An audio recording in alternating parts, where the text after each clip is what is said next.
જર્મનીના કેપિટલ બર્લિનમાં છીએ અને અહીંયા જે વાસ્તુકળાની ફેમસ વસ્તુ છે બ્રેન્ડનબર્ગ ગેટ, જે શીત યુદ્ધ થયું, કોલ્ડ વોર થયું, એ સમય એક પૂર્વ અને પશ્ચિમનું પ્રતીક ગણાતું હતું.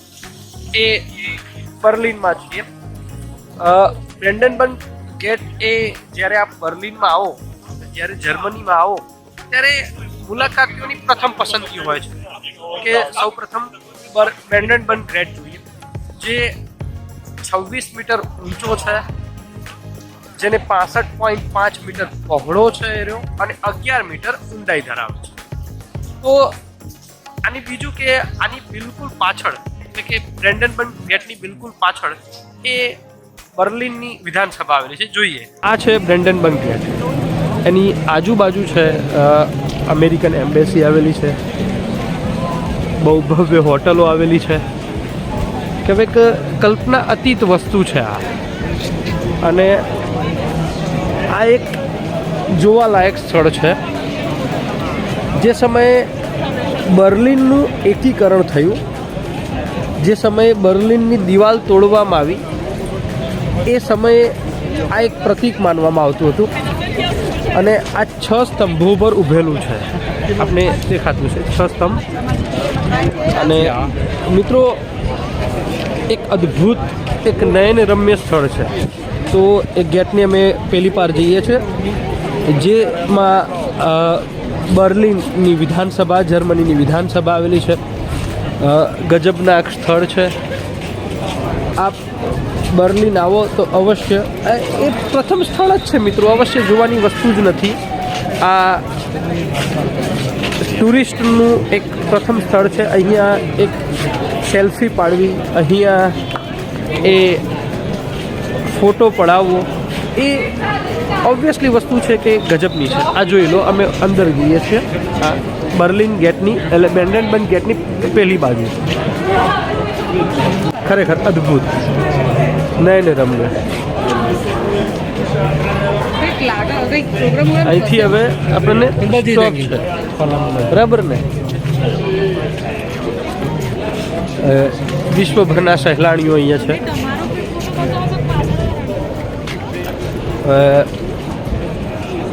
મિત્રો, દુનિયાભરના અહીંયા પ્રવાસીઓ આવે છે, પોતાની સેલ્ફી, પોતાનો ફોટો પડાવે છે. આજે વીકેન્ડ છે, એટલે કે શનિવાર છે, એટલે ઓબ્વિયસલી છે ખૂબ જ ભીડ છે. અને અહીંયા કહેવાય કે સ્મારકોની ભરમાર છે. ઘણા સ્મારકો આવેલા છે. આ બાજુ જોઈએ, જે બિલકુલ અમને જે સામેલ આ બગીચો છે, અને પછી એની પેલી પર વિધાનસભા છે. આમ તો હું પ્રોફેશનલ યુટ્યુબર નથી કે જેથી તમને પ્રોફેશનલ વિડીયો ઉતારી શકું, પરંતુ એક શોખ છે કે તમને આની મુલાકાત કરાવું. દરેકના નસીબમાં યુરોપનું હૃદય જર્મની જોવાનું નથી હોતું, એટલે આપ ઘેર બેઠા પણ જોઈ શકો. મિત્રો, જર્મનીમાં હું 26 જૂન સુધી રોકાવાનો છું. તો 1 બાય 1 જે માહિતીસભર વિડીયો છે એ હું તમને આપતો જઈશ. તો આશા છે કે આ ચેનલને લાઈક કરો, સબસ્ક્રાઈબ કરો અને તમારા મિત્રોને શેર પણ કરો. જોઈએ આગળનો વ્યૂ, ફેમસ છે.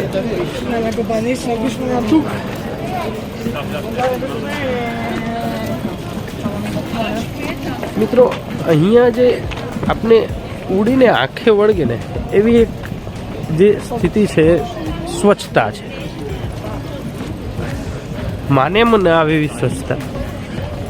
મિત્રો, સ્વચ્છતા આમના લોહીમાં એટલા માટે વણાઈ ગઈ છે કે જો સહેજ પણ ગંદકી કરે છે અને પકડાય છે તો ગજબનો ફાઇન આવે છે. એટલે કે સ્વચ્છતા જબરજસ્તી છે અને પછી એ હેબિટ પડી ગઈ છે. કોઈ આ સામાન્ય વસ્તુ જરાય નથી મિત્રો. ભારતમાં પણ થઈ શકે મોટા ફાઇન રાખવા, ગજબના દંડ કરો અને પછી ઓટોમેટિક હેબિટમાં આવી જાય છે. અને હવે તો એ સ્વચ્છતા નાના બાળકો સુધી જતી રહી છે અને એનું શિક્ષણ પણ તમને મળી જાય છે. હા હા જો મિત્રો અહીંયા સ્ટેચ્યુ, આ સ્ટેચ્યુ નથી, આ કોઈ વ્યક્તિ છે અને આ વ્યક્તિ એ અહીંયા ભીખ માગવાની પણ એક પદ્ધતિ છે મિત્રો. એ ઓલરેડી પોતાની કળા પોતાની બતાવી અને આપણી જોડે પૈસા માગી રહ્યો છે. આ અહીંનું એક ફેમસ સ્કલ્પચર છે, એક મોન્યુમેન્ટ છે જે જોવાલાયક છે. અદ્ભુત, નયનરમ્ય. અહીંયા મિત્રો તમને આ ગેટની હિસ્ટ્રી તમને જાણવા માટે અહીંયા બધા એ જે એમના લેખો મૂકેલા છે એ લેખો હું તમને બતાવું. મારી સાથે જીયુ પણ છે. અમે અહીંયા 26 જૂન સુધી રોકાવાના છીએ. તો પ્રયત્ન રહેશે કે જર્મનીના સારા સારા જે સ્થળો છે, જે આપને જોવાલાયક સ્થળો છે, એની અમે માહિતી આપીએ.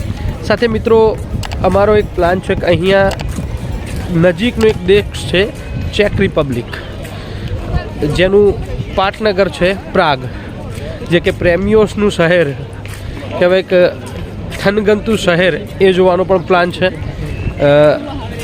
આપ જાણતા જશો કે જ્યારે આપને કોઈ યુરોપિયન કન્ટ્રીના વિઝા મળે છે ત્યારે સેન્ઝેન વિઝા તરીકે ઓળખાય છે, જે યુરોપમાં આવેલા 29 દેશમાં આપ કોઈ પણ રોકટોક વગર ફરી શકો છો.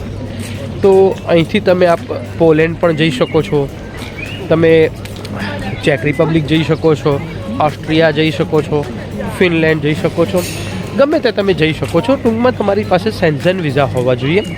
તો અમે ફેમિલી સાથે અમને સેન્ઝેન વિઝા મળ્યા છે, જે ભાઈના આભારી છે. ભાઈ મારો જે નાનો બ્રધર છે એ અહીંયા પરમિનન્ટ રેસિડેન્ટ છે, એટલે વેકેશન છે તો ફેમિલી સાથે અમે ફરવા આવ્યા છીએ. મિત્રો એક અદ્ભુત પાર્લામેન્ટનો સામેથી વ્યૂ તમને બતાવું છે. જર્મન પાર્લામેન્ટ ન માની શકાય ને કલ્પી શકાય.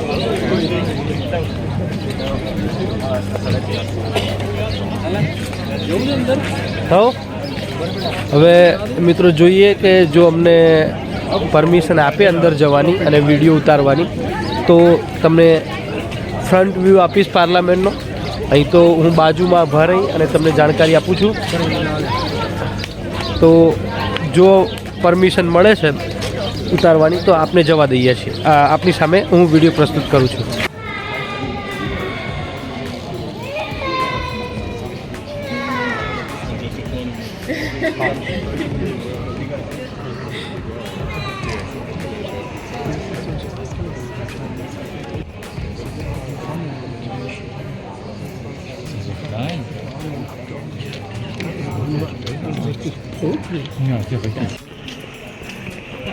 हमें यहाँ पे वीडियो उतारने दिया है, वो तो पता नहीं हमें.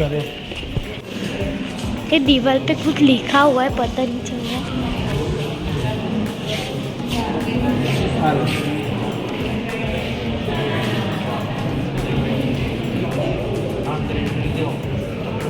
મિત્રો વિડીયો તો ન ઉતારવા દીધો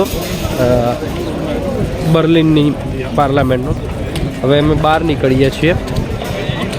જવા તો દીધા, આજે ફ્રી હતું તેમ, પરંતુ વિડીયો ઉતારવાની સખ્ત મનાઈ હતી. હા, ફોટોગ્રાફ લીધેલા છે જે હું તમને શેર કરી દઈશ.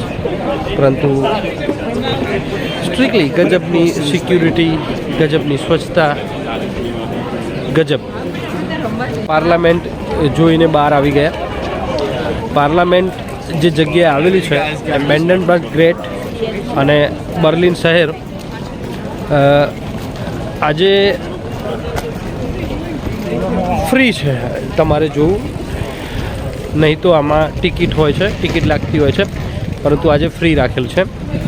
મિત્રો આજે અમારા નસીબ છે કે અમે આજે આવ્યા છીએ અને જર્મન ડેમોક્રેસીને આજે 75 વર્ષ પૂર્ણ થયા છે, જેના અનુસંધાને અનુલક્ષીને જર્મન પાર્લામેન્ટ જોવા માટે ફ્રી રાખેલું છે. આમ તો જોવા ન મળે, પરંતુ નસીબ છે અમારા કે આજે અનાયાસે અમે આવ્યા અને પાર્લામેન્ટ જોવાનો અમને લાભો મળ્યો. અદ્ભુત. એટલી સિક્યુરિટી કે આમ ચકલુએ પણ ત્યાંથી આગળ જઈ ન શકે અને બહાર ન નીકળી શકે. અને કહેવાય કે દુનિયાની જે શ્રેષ્ઠતમ ટેકનોલોજી હોય સિક્યુરિટી માટે ત્યાં ઉપયોગમાં લેવામાં આવેલ છે. મિત્રો તમને એક બીજી જગ્યા બતાવું. આપ જ્યારે જર્મનીનું નામ પડે છે ત્યારે એડોલ્ફ હિટલરને મનમાં આવી જ જાય. તો આપ જાણો છો કે એડોલ્ફ હિટલરે યહૂદીઓને કત્લે આમ કરેલું હતું. એટલું ખૂંખાર શાસક હતો, એટલો તાનાશાહ શાસક હતો કે એના માટે કોઈને મૃત્યુની સજા આપવી એ સામાન્ય બાબત હતી. તો આ જર્મન તાનાશાહ હિટલરનું ભૂતકાળ જ્યારે જર્મની યાદ કરે છે ત્યારે એમને ખુદને દુઃખ લાગે છે કે આટલો ખતરનાક અમારા દેશનો કોઈ તાનાશાહ હોઈ શકે. તો એના પરિપ્રેક્ષમાં જર્મન સરકારે પ્રાયશ્ચિત કરવા માટે એક સ્થળ બનાવ્યું છે. એ સ્થળની હું તમને મુલાકાત કરાવું. પ્રાયશ્ચિત સ્થળ તમને માત્ર પથ્થર જ લાગશે, પરંતુ આ એડોલ્ફ હિટલરે જે યહૂદીઓનો કત્લેઆમ નરસંહાર કર્યો અને એની પ્રાયશ્ચિત રૂપે આ કરવામાં આવેલું છે. જોઈ લો.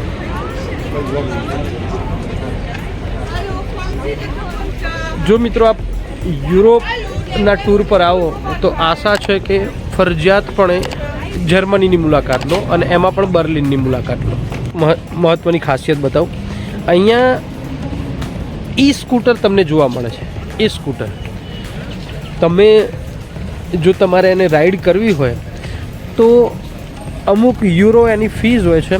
તમે તમારે સ્કેન કરી અને એ ઓટોમેટિક લોક ઓપન થઈ જાય છે અને પછી અમુક કલાકો માટે તમે એને યુઝ કરી શકો છો. ઈ સ્કૂટર બિકોઝ ઈ સાયકલ પણ છે. બિકોઝ તમને ક્યાંય માટી જોવા જ નથી મળતી. તમે ગમે ત્યાં જાઓ તો તમને બધા જ રોડ રસ્તાઓ નેટ એન્ડ ક્લીન જોવા મળે છે. તમે યુઝ કરી શકો છો.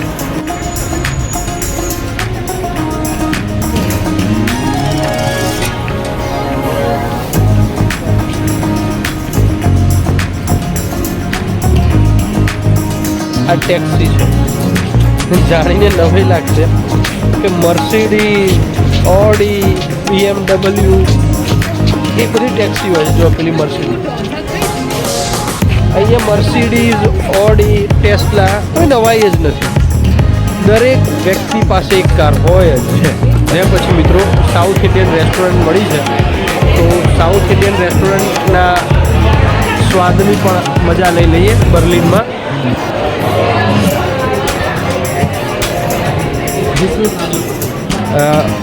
ફૂલ છે.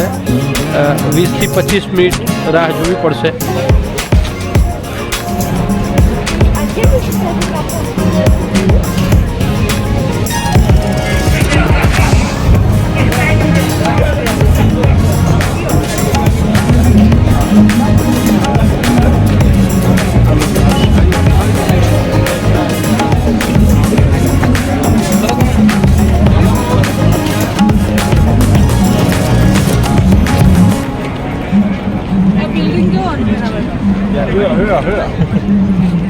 શું કહેવાય?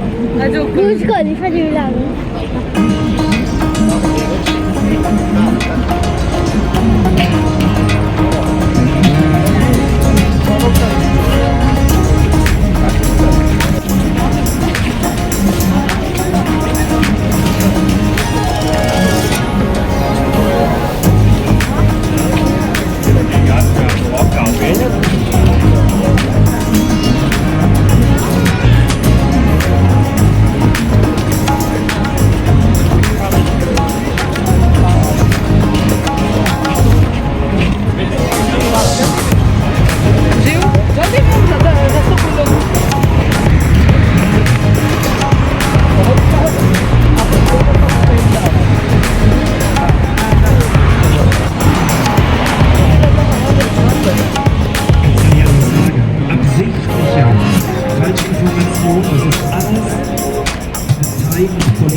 City centre.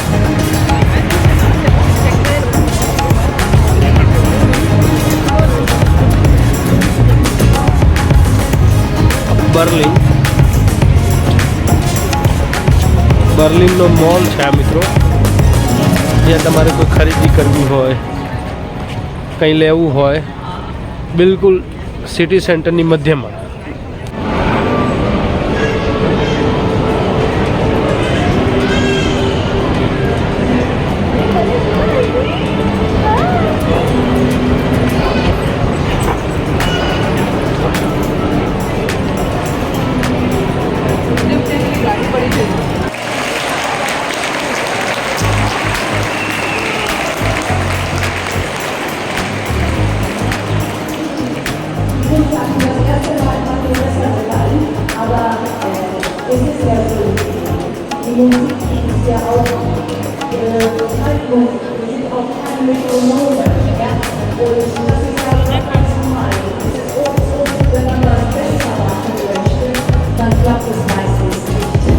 Man muss einfach, also das, was gut war, einfach behalten und nicht versuchen, das noch besser zu machen und noch besser zu machen. Sonst setzt man sich unter Druck.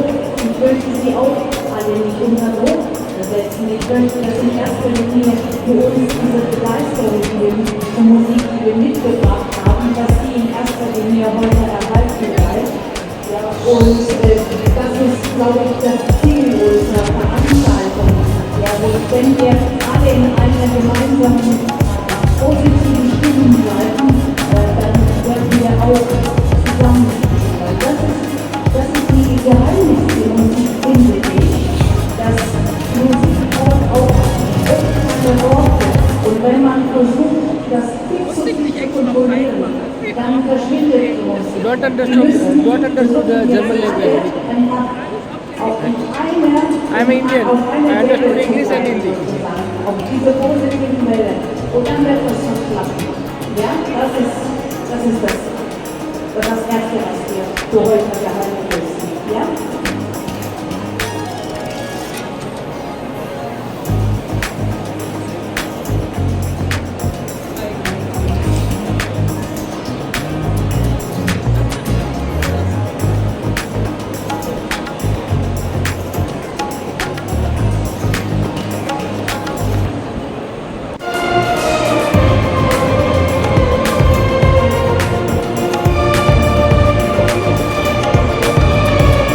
સંગીત ceremony છે અહીંયા.